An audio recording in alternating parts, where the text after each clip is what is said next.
Bienvenidos and welcome back to Puro Pinche Gol, the place we discuss all things USMT y la selección mexicana. My name is Adrian, joining me once again my co-host, Los Tocayos, Adrian. Adrian, what's going on, man?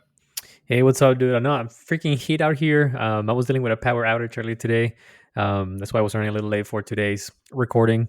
But it's back. That's why I'm here. And I was trying to stay cool with this, agua fresca de melón. Sorry, de melón, de sandía. Damn, Hepe, Yeah. bro. That looks so good. Dang. Yeah, it's pretty damn hot out here in Texas for those of you that are not in Texas. So hopefully you guys are staying cool wherever y'all are. And glad that your power's back, Adrian, because it is unbearable without power. But this is going to be our episode discussing Group A of Copa América. We're going to be doing a preview for each group here for Copa América as we get closer to the Thursday inaugural match between Argentina and Canada. But Group A is the first one to kick us off. So we're going to be doing our first group preview. It's going to be for Group A. Group A, as you guys know, consists of Argentina, Canada, Chile, and Peru.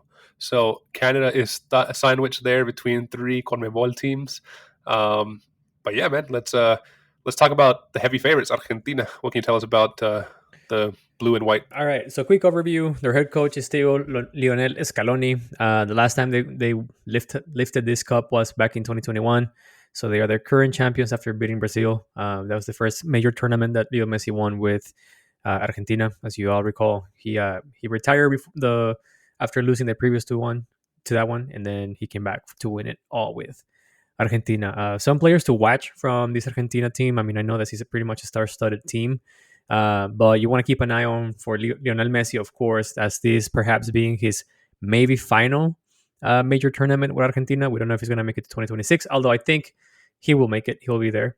You also got to keep a close eye on Alexis McAllister, the player from Liverpool, is more than consistent and a power horse in Argentina.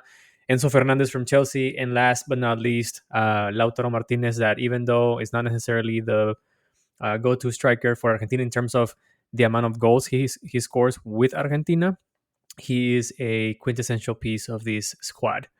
As of today, I think everyone feels, even the betting houses and whatnot, that this is the team who is set to win this competition, right? I don't think there's any doubt that Argentina is just posed to be the favorite, right? Yeah, the favorite, like el bicampeón de América.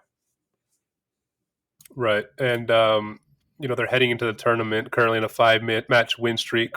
The last loss coming against Uruguay in World Cup qualifying back at November 2023. But that 5-win streak includes wins in the World Cup qualifying against Brazil, 1-0, friendly wins against El Salvador, 3-0, Costa Rica, 3-1, Ecuador, 1-0, and most recently on June 14th, they beat Guatemala 4-1. So, definitely, 5 wins in the last 5 matches, picking up steam. Getting I wouldn't say they were playing any powerhouses really before the tournament started. Finalizing their prep time against Guatemala wasn't probably that beneficial for them, but win is a win, and they are in a group that they'll feel fairly confident in to at least top the group, right? They should. I mean, Peru is not the strongest team in CONMEBOL right now. Canada has seen better days, even though they claim to be a force to be reckoned with CONCACAF. I totally disagree with that. I think they just had a fluke year. That's it, or fluke World Cup qualifying year cycle. Yeah, cycle. And then you have Chile, who's not the Chile of Eduardo Vargas prime, Alexis Sanchez prime, Bravo. Exactly. Like this is not the 2016, 2017 Chile that we saw, who used to be a strong rival in CONMEBOL. So it's supposed to be an easy group for Argentina. Stranger things have happened, but I see Argentina just moving on to the next stage, walking, dude. Yeah, I mean, staying on Chile, since we're kind of talking about them, Chile head coach Ricardo Gareca, the last time they were champions was in 2016. They were the champions, of course, if you guys remember that tournament that was played here in the United States, the Centenario, Copa América. They beat Argentina 4-2 in penalties after a 0-0 match. And even before that, there was a 2015 edition of the Copa América that they were also champions of. So like Adrian mentioned, that was the Chile, the golden generation, right, with a prime Edu Vargas, a prime Alexis Sanchez, Claudio Bravo, Arturo Vidal, etc. And surprisingly, this Chile still has a lot of those players on this squad. That just goes to show you how old this Chile squad is, and it kind of reflects in their record, their current record. They're currently 8th out of 10th in conmebol qualifiers for the World Cup, and they're still relying on a lot of their old players. How do they come into this tournament? The last 5 matches, the most recent one against Paraguay on 11th of June, they won 3-0. They lost to France on 26th of March of this year, 3-2. They beat Albania in March of this year, 3-0. Lost to Ecuador in FIFA World Cup qualifiers in November of last year, 1-0, and then tied with Paraguay 0-0 in FIFA World Cup qualifiers. So very roller coastery, up and down, up and down, up and down. But this is not the Chile of old. How does Canada look? Heading into this, man?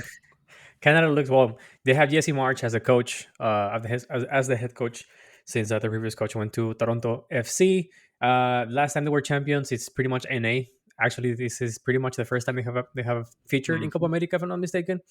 So it's essentially, they could be a dark horse if everything conspires for Canada to be a interesting side in Copa América. But we'll see.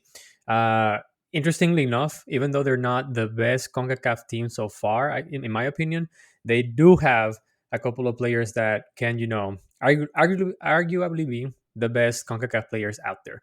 So they have Alphonso Davies and Jonathan David. Jonathan David being, in our opinion, I think you share the same opinion that I have, is the best CONCACAF striker there is as of today.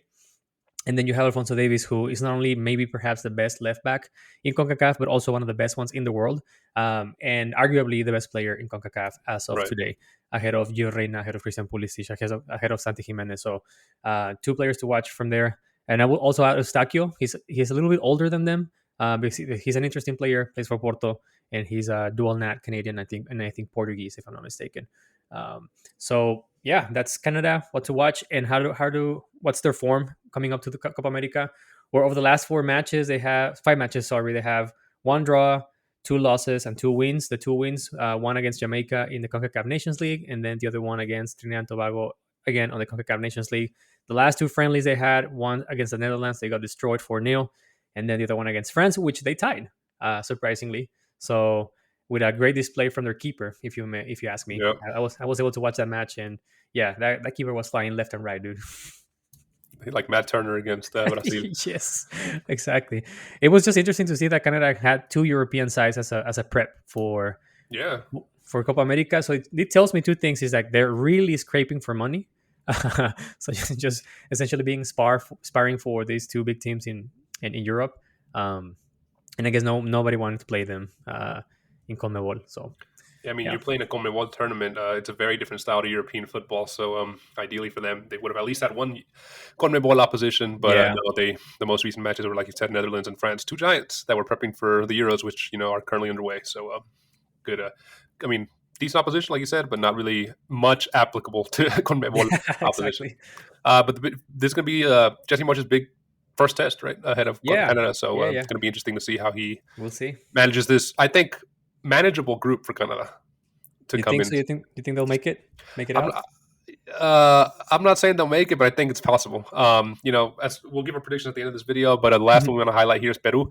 Head coach Jorge Fossati, last time champions 1975, 2-time champions including 1939 and 1975. Players to watch. They just at the end of last year, a Danish player from Denmark, Oliver Sani, 23-year-old right back, ended up getting his Peru passport, and he's kind of their up and coming star. And Edison Flores, who is also one of the decent players right now on Peru's team, a Peru team who is not the Peru team of 2018 that qualified to the World Cup. This is one that's currently 10 out of 10 in conmebol qualifiers, and will be hoping to, I guess, make a mark here in this tournament, because it is not going well for them in qualifying. Surprisingly, their last 5 matches they haven't lost though. But if you look at who they played, they beat El Salvador 1-0 on the 14th of June. They tied Paraguay on 7th of June 0-0. They beat the Dominican Republic 4-1 before that, and then beat Nicaragua 2-0 before that, and tied Venezuela back in November. So again, not the biggest and strongest opposition, but they're not going into the tournament on a losing streak. So that is Peru. First match of the tournament, first match of Group A, Argentina, Canada. And after that, Peru opens up against Chile. Match day 2 sees Peru playing Canada, Argentina playing Chile. And match day 3, the concluding of the group, is going to be Argentina versus Peru and Chile versus Canada. Group A winner, the winner of this group, is going to be playing the runner-up of Group B, and Group B winner is going to be playing the runner-up of Group A. Argentina, as we mentioned, has a fairly reasonable group for them, and they are going to be very excited to know that they are on the easier side of the bracket for sure. Adrian, man, what do you think the group standings are going to be, and who do you think gets out of this group? This is a very important group for us El Tri fans, because whoever wins this group or is a runner-up can potentially be paired up against Mexico, which we'll discuss in Group B preview. But 100% Argentina will make it out of this group as the first one. I really don't. I cannot see how Argentina can lose to any of these teams. And the runner-up, it's to me, it's a gamble. It's a toss-up, right? All of those 3 teams come with similar forms, similar situations. I'm gonna give Canada the benefit of the doubt, and I'm gonna say that Canada is gonna surprise everyone and make it out of the group stage. I think Canada will stun people on this group. Yeah, I also think it's going to be Argentina and Canada, and then Chile, Peru. A toss-up between Chile and Canada, but I think ultimately Canada's player just proved too much for Chile's old guard, who are very aging now.